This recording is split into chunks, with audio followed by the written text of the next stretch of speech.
What's up YouTube, it's your boy Nash here, welcome back to the channel, and today I've got some more WWE news for you guys, including the latest on which superstars have been released and what does the future hold for the WWE Network. So we kick this thing off with some breaking news as reported earlier today by, give me a moment, I'm actually looking up. I'm actually on one of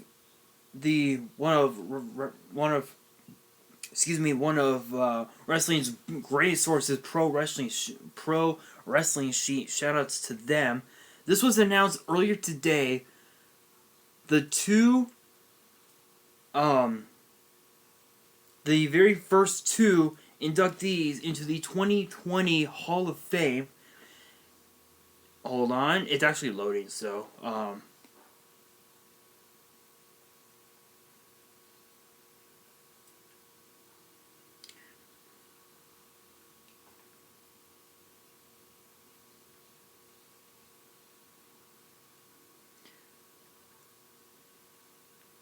So it was announced earlier today that the very first two inductees into the 2020 Hall of Fame will be none other than the Animal Batista and Hulk Hogan, Kevin Nash, Scott Hall, and Sean Waltman, aka X-Pac, known as the NWO. The New World Order are going to be inducted into the Hall of Fame. And it will be taking place on April 2nd, which I believe that is Friday? Hold on a sec, guys. Let's see.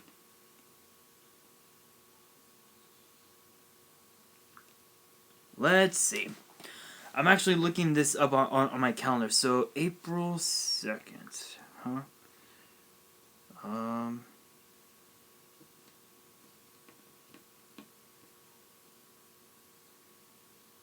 That is going to be on a Thursday, actually. That is very interesting.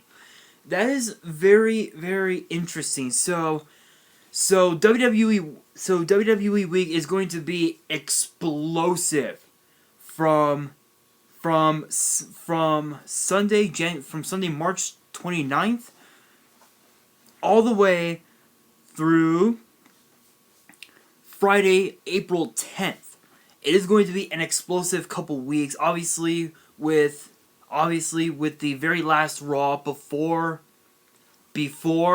WrestleMania, the last NXT before WWE Worlds Collide, as well as NXT UK before Worlds Collide, and then of course the WWE Hall of Fame, SmackDown, as well, the final SmackDown before WrestleMania.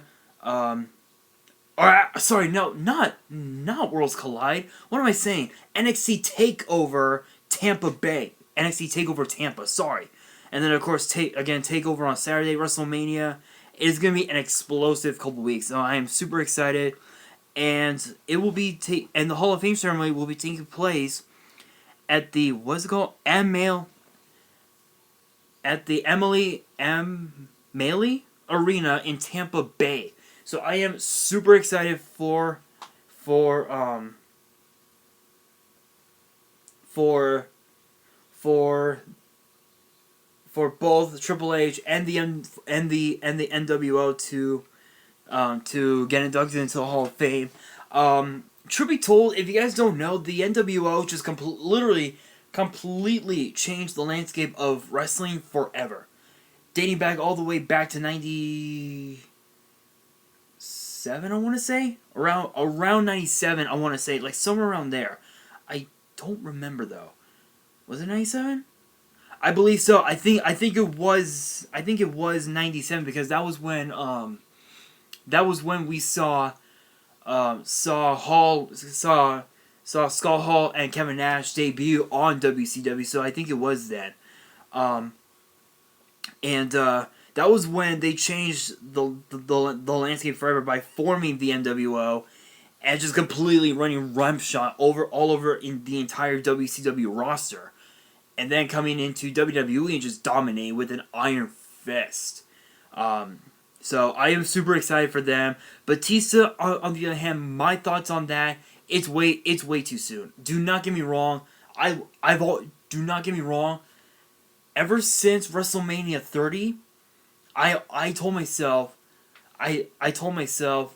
that Batista was gonna one day get inducted into the Hall of Fame. Ooh, excuse me. We just didn't know when. But now that we're finding this out, I think it's too soon. I think not. I don't know. I think it's too soon considering the fact that he could still have one last title run left in him. But then again with all of the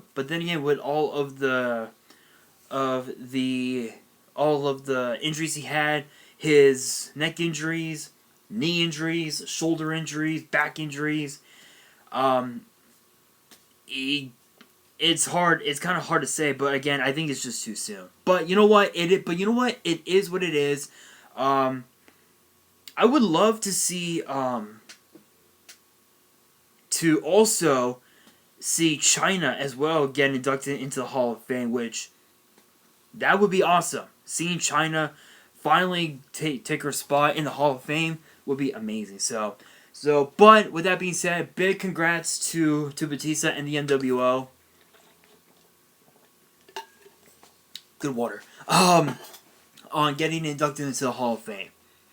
Now for some major news that actually was announced just recently, just over the last 48 hours or so. So we know that Luke Harper and Sin Cara had both requested their releases from WWE earlier this year. But with Luke Harper, because of his injury, they actually froze his contract due to his injury, and when we heard that, we all thought he was going to, actually stay with WWE. Nope. Luke Harper was granted his release, as was Sin Cara. Actually, I'm gonna look them up right now. So let's see.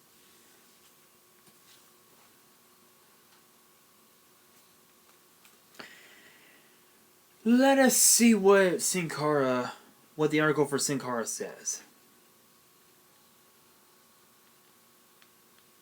So this was posted by Ryan Statton, and it says here, WWE has announced they've parted ways with Sin Cara. The company posted a statement on WWE.com that says that they came to terms on the release of Sin Cara, and that the best in the future in his future endeavors. As previously reported, the wrestler formerly known as Unico. So if you guys don't remember Unico, he was the one that tried to take the identity of the original Sin Cara, all the way back in 2011, which was a very pathetic rivalry. Has requested his release from the company last month. So this was actually just recently, and at the time, WWE didn't take it. Sin Cara has said at the time that he was asking for his release because he didn't feel like he was being valued as a talent in WWE. So basically, he was being misused.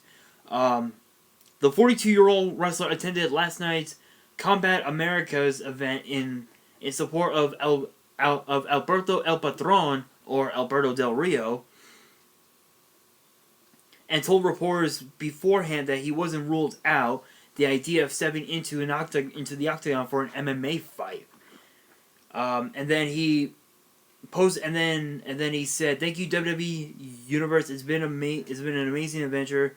Sin Cara tweeted once the news was made public. So honestly, though, it was kind of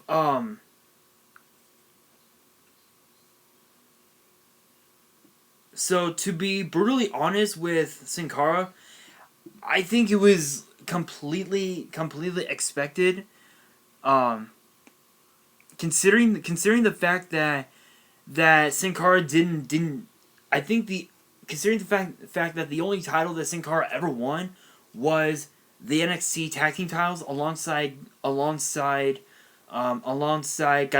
in the Lucha Dragons. That was the only title he had ever won in WWE, and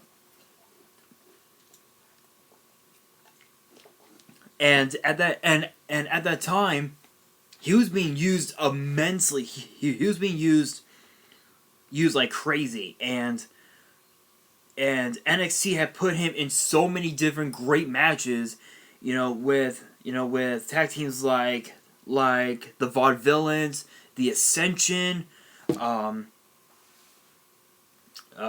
Revival, so many different tag teams on NXT. It's a shame that someone like him has to go. But not only was he granted his release, so was Luke Harper. I mentioned earlier that his contract was had been frozen because of his injuries, and according to Ryan Stanton of the Pro Wrestling Sheet,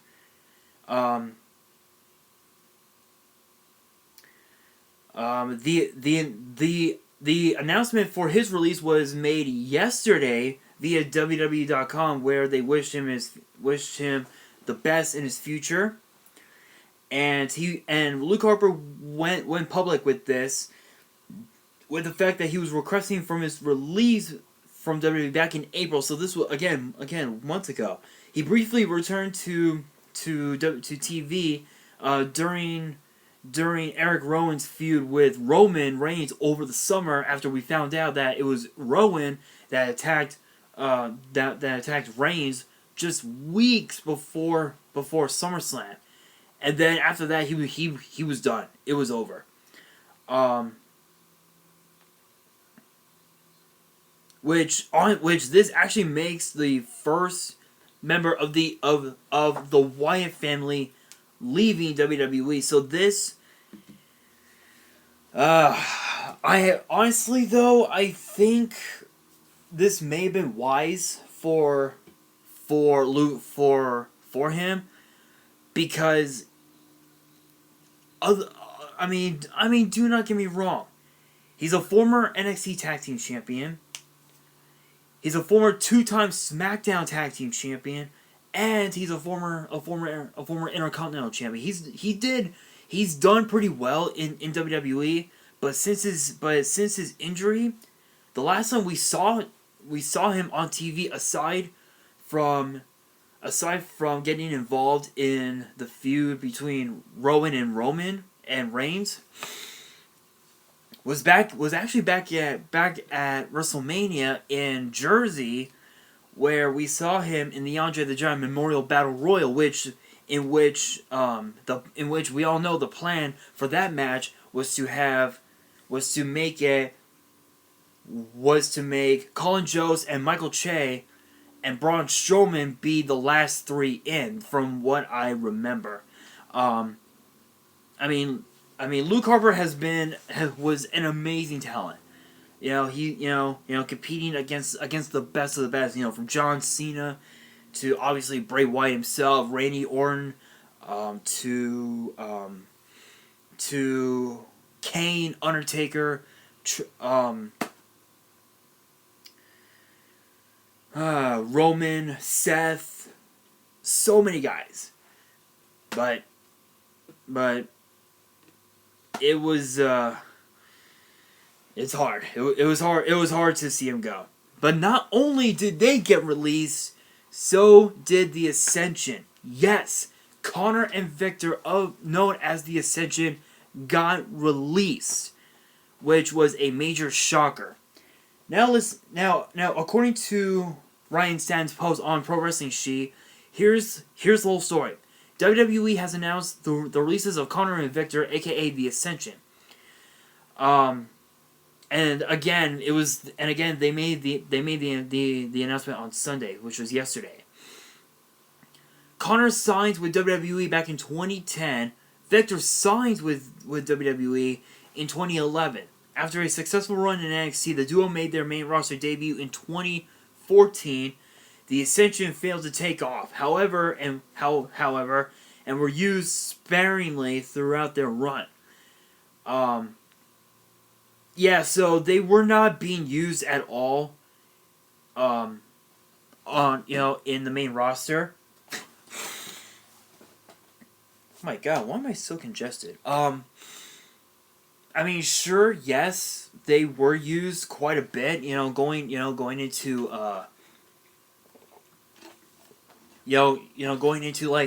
right after the 2016 brand accession draft.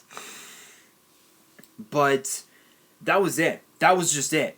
After that, their career just kind of went downhill, and there was really nothing they could do. So this doesn't really surprise me at all. So, best wishes to the Ascension.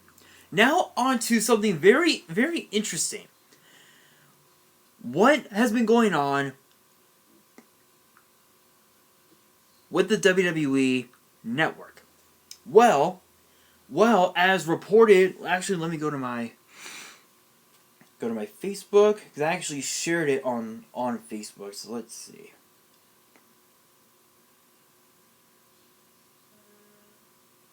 Let's see if I can find it.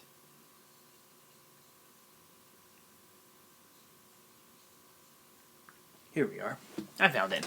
So this was actually reported by Wrestle Talk. Shoutouts to them in the UK, where apparently there's something going on with the WWE Network. Now, what is it, you may ask? Well, according to our resident superhero, Dave Meltzer, he stated that WWE would have been more profitable had they stuck with the traditional pay-per-view concept, meaning pay-per-views on cable, basically. And let's see here. Brandon Thurston did a report for the Wrestling Observer utilizing Google Trends to extrapolate. I don't even know. I just butchered that word. Basically explaining how the pay-per-views would have done since the inception of the WWE Network, and according to Thurston, WWE would be less profitable for their Sunday nights specials either way. However, based on the numbers, they would have made more money by charging $60 per show as opposed to the $10 a month. However, WWE has accepted losses by using the number for major shows. However, they claim to do better on the regular monthly shows. This is kind of an interesting theory, because as of now, generally speaking, and I'm actually reading this off, WWE gets 1.5 million subscribers for $10 a month versus a projected 150,000 purchasers at $60 for their non-major shows. The issue is actually a matter of profit margins. So as of now, WWE has over 1.5 million subscribers to the WWE Network, myself included, which I don't mind paying tax of $10 a month. I don't even mind. I do not mind at all.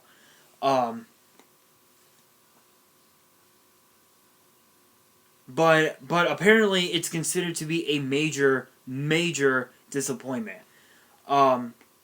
because back when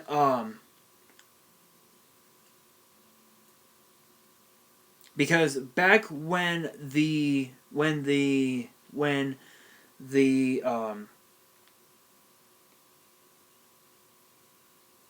because with all of the updates that the WWE Network had, I think honestly this has been I think you know, honestly, a lot of people don't like the new setup. I do. I like it. I think it's cool. I think it will give the subscribers, you know, the chance to look at the stats of every WWE superstar, NXT star, you know, alumni, Hall of Famer, whatnot. It's amazing. Plus, just like the old version, this one also also gives you the option the opportunity to save whatever you want to watch. So for me, as of now, the only show I have saved on my watch list is Swerved, which I have yet to watch. But we all know that when the network was first, you know, released back in 2013, 2014, there were literally over 6 million subscribers. Now it's only 1.5. It could mean it could mean bad for WWE, but only time will tell. But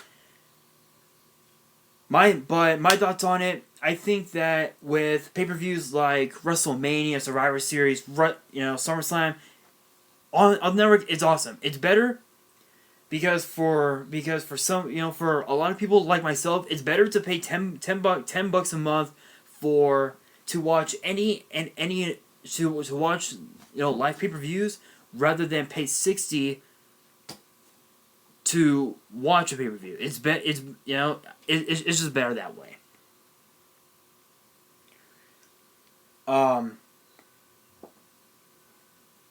Anyway, so with that being said, how are we doing on time? Oh, we're actually doing okay. So now, alright,